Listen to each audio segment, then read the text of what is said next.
Gjatë vitit 2025, Shkodra mori 15 medalje ari në maturën shtetërore, ku 10 prej tyre shkuan për gjimnazin 28 nëntori. Ndërkohë kjo shkollë mban vendin e parë edhe te karta e performancës për gjimnazet.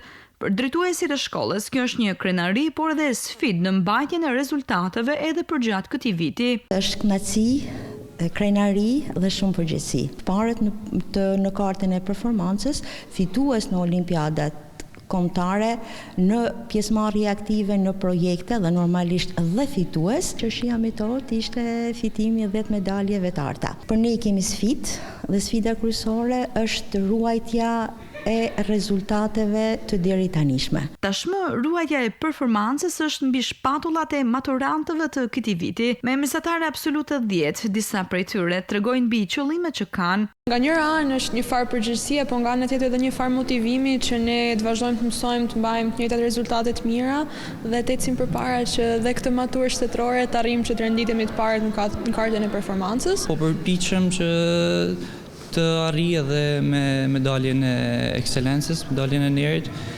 duke qenë se jam edhe i shtym nga rezultatet e mëparshme të gjithë shokëve.